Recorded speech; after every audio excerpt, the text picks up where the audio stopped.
Have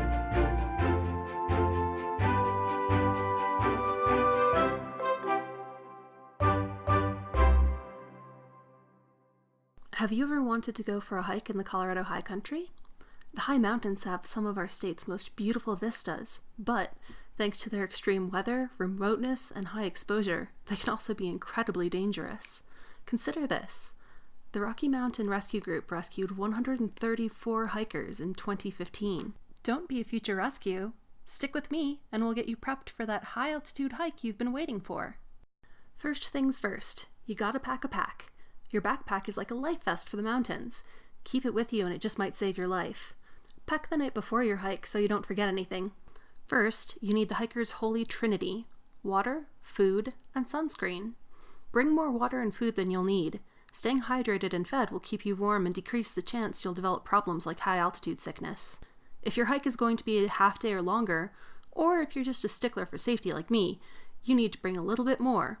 A flashlight, a pocket knife, map and compass, fire starter, and a basic first aid kit with band-aids, antiseptic, gauze, Advil, and antihistamine.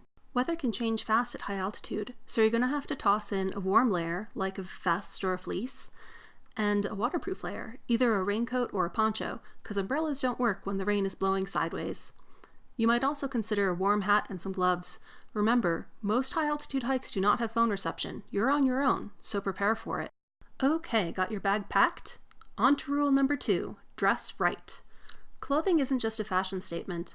When you're at high altitude, it's protective gear. Consider it your battle armor. Just like a knight wouldn't go into battle in a bathrobe and fuzzy slippers, you shouldn't go into the high country without proper attire. In general, you want to avoid cotton and down without waterproofing, because if they get wet, you will freeze.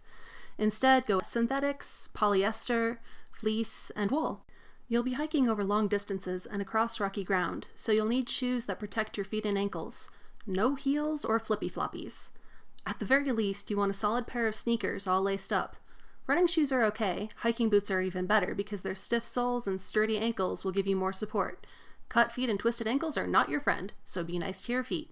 Rule number 3, minimize your UV exposure. Sunshine at high altitude is no joke. There's less atmosphere between you and the sun, so you can get burned to a crisp really fast. Thankfully, protecting yourself from the sun doesn't take much. Slather on that sunscreen. You'll also want sunglasses and a brimmed hat. Hats keep the sun off your face and can prevent a sunburn on your scalp. I like a floppy gardening hat because it covers the tops of my ears and the back of my neck, but something like a baseball cap works too. Sunglasses are especially important if you're hiking near snow or light-colored rocks. Something called the albedo effect will bounce sunshine off those light-colored surfaces and straight up into your face, which means bright light even if you're wearing a hat. Finally, if you're like me and get sunburned easily, you want to wear a long-sleeved shirt to protect your arms, chest, and neck from the sun. Loose, light fabric feels just as cool as a tank top, I promise. All ready to go? Awesome. Time for rule number 4, start early. Colorado high country gets its best weather in the morning. Around noon, the clouds come out, and the afternoon is prime thunderstorm time. Leaving early also gives you more time to get to the top and back down. And if there's one thing you shouldn't rush, it's the high country. As you hike, practice rule number 5. Pay attention to your surroundings. You'll see the coolest things if you're actually looking for them. You can keep an eye out for animals too. Unless you're really unlucky or really dumb, high country animals are harmless. Just give them some space so they don't feel threatened. And keep an eye out for the young ones. Bears, moose, and elk are all more dangerous when they have kids. Finally, if you're in an area with bears or moose, leash your dog or leave her over at home. Pay attention to the sky as well. Weather can change in a flash. This is especially true above tree line where there are no trees to protect you.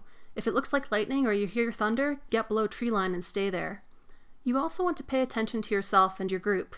Pay attention to where you're going, pace yourself, and if someone in your group seems to be doing poorly, it might be time to head back down. That's actually the most important rule of all. If something goes wrong, if someone in your group feels bad, if the clouds come out, if you forgot a rain jacket, be willing to turn back. The mountains will be here tomorrow. Make sure you are too. So, there you have it. Pack your pack, dress right, minimize UV radiation, start early, pay attention, and be willing to turn back if things go wrong. With these steps, hiking high up in the Colorado mountains is a lot safer. Have fun!